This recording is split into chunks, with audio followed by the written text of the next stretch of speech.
I'm here for all the Doge. I'm here for JD Vance. I'm here for so much of what Trump is doing.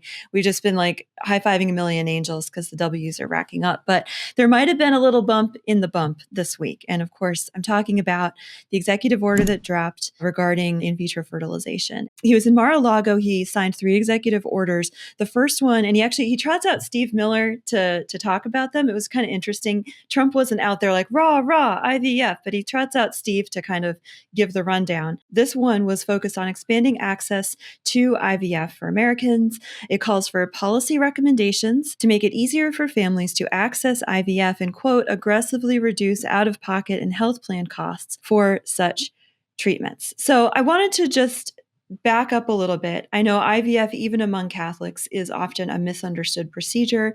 A lot of us, we know the pain of infertile couples, and that is a very real thing.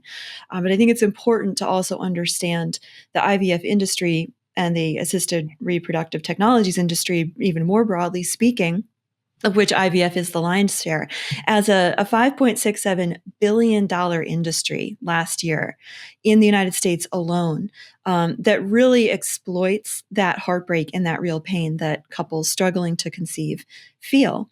And so, I think that to give the sympathetic view to it and to say, okay, maybe this is what they're trying to do. People want to have babies. We are facing a demographic winter decline, drop-off catastrophe that really is of global and historic proportions.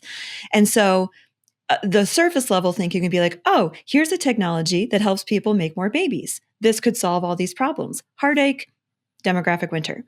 Sounds great, right? The problem is, of course, let's talk about IVF first. I just want to set the stage with the facts and then let you guys kind of go in at it. IVF is a technology where you procure semen from the male in a disgusting way that we won't talk about because it's inappropriate.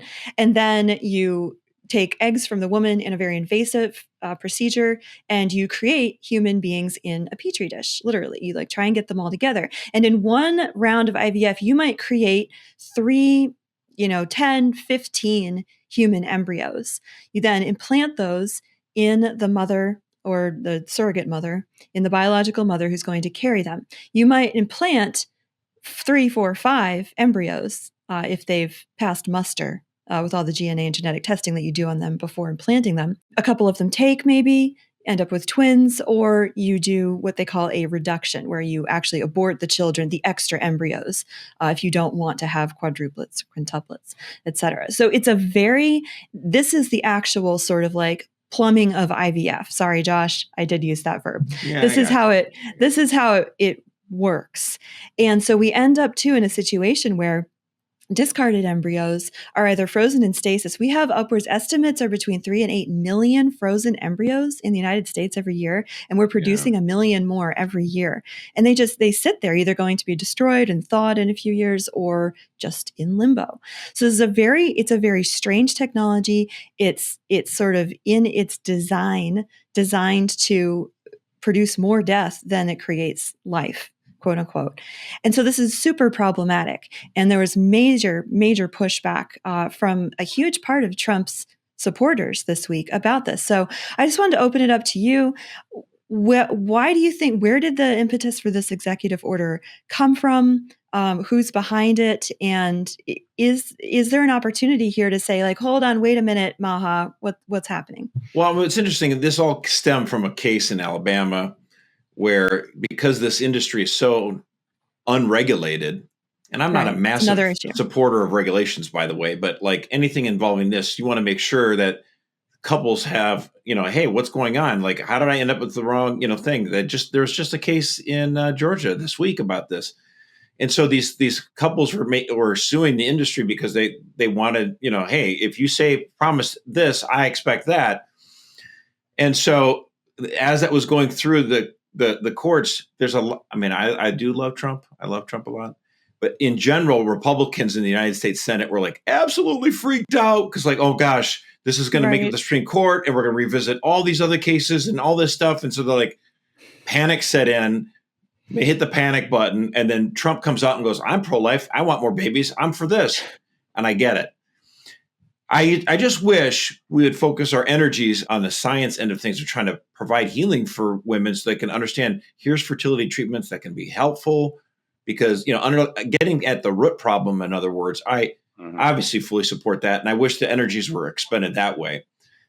This executive order is not actually in a ton of details on it. It's basically, I kind of like IVF. I'm instructing my staff to kind of do something to make it more affordable. Find ways to cut costs, right? It's very vague. It's not like some of these executive orders are very detailed. This one was just sort of principles sort of set in motion or whatever. And obviously, if we Catholic vote, we're against IVF to the extent, so we're not going to like whatever it is. My point is, can it be mediocre, or is it going to be very, very, very bad? I don't know. We'll see. I mean, what we'd like to try to do, if it's one thing, if they're going to get rid of, let's say, nonsensical regulations that lower the costs, whatever. I'm not a fan, but I certainly prefer if it were only that, as opposed to trying to ensnare taxpayers into support that stuff. Because I'd rather, if we're going to have taxpayer support helping people get pregnant, I would want it to be these fertility treatments that I think are so much better anyway, and they're less morally problematic. So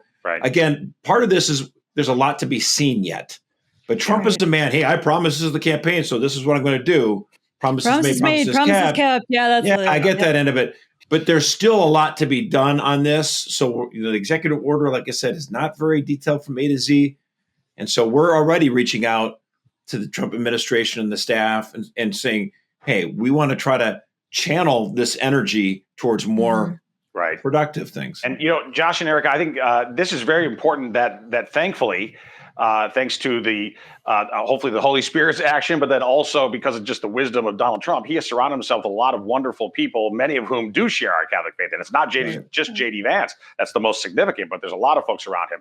So I'm hopeful and confident that they can point him in the right direction here, because I do think that this mistake, and I think it's a mistake, it flows from good intentions, right? Of saying, of course, we want to help couples have babies, and we just want more babies, period, in the United States. Very, very laudable goals, right? Of course, but not using the right methods. And I think, also, I'm so glad that you pointed out, Josh, about the economics of it, because look, our primary concern here, of course, is the morality of it and the ethics of it. But in addition, IVF is incredibly expensive. Expensive. And so just from an economics perspective, it seems that there are far more efficient ways to treat the underlying infertility rather than sort of lab-created babies, which cost a ton in addition to all the moral problems. We had some bishops react. Of course, I did want to highlight Bishop Burbidge out of Arlington. He wrote, I ask all people of faith and goodwill to pray for those married couples experiencing infertility, for the efficacy of life-affirming fertility care, for an openness to God's love and an ever deeper experience of the virtues, and for the grace to accept whatever God's will may be. And then this is the important part. The threats posed by IVF to human dignity and human rights are sometimes very obvious, and at other times quite subtle, but nevertheless knowable to all, and particular concern to those of faith. I ask all people of goodwill to engage in greater, thoughtful, and rational reflection on the costs associated with the IVF industry, which are evident by human reason. And I do think I would agree, the hope is that RFK now, with his, Make America Healthy Again and his taking over as Secretary of Health and Human Services, he has signaled that he's willing to have these conversations. Whereas in the previous administration, there was no conversation to be had, right? But at least we now have that hope of we can help them to think through the implications of IVF, and really, the more importantly, of our fertility crisis. I mean, I was doing research on this. 1 in 5 American women are clinically not infertile, but struggling with fertility. 1 in 6 couples are clinically infertile. That means they're a married couple who has been trying actively to conceive naturally for more than 12 months. So it's 1 in 6. That's astonishing. It does seem higher than it was before. And I wonder if it's like what Bobby Kennedy's getting at, the kind of food we eat, and that kind of stuff, 100%. Plastics and microwaving things. Does that have an effect? We'll see, it'd be worth looking into. Right. And the emphasis on IVF and jumping to IVF and these artificial technologies to actually mask those underlying issues has undoubtedly dragged resources away from research into those underlying root causes. I had some people who were kind of, anti-Trumpy or whatever. And something like this comes along and this is their chance to I guess, dunk on me. And some people did on CV, online. Might have happened. It's just kind of silly. And it's like, oh, well, what about your boy now? What do you think about this? And I'm like, look, when he announced this before the election, we said, yeah, no, dude, we don't like this. We're not for this. We like you and we're going to help you get elected. But on this proposal, you have to understand, we were upfront with privately and then publicly that we're not going to support this, and we're going to do our best to stop it because we have to. And I hope you understand, appreciate that, because that's the way it's going to be. And they're like, we get it. But so then these people, well, this is your guy. I'm like, we told him publicly and privately, we're going to try to do our best to stop this. And because we worked alongside with him to get elected, I think we actually have that voice at the table to try to talk to them and say, I know what you're saying here, but what about this? Might be another option that might be better. So we're going to do our best. So pray for, this effort. Pray that again, in the design of things, hopefully that we can tie some things up in knots in one ways and open up doors in other ways and end up with a better solution overall.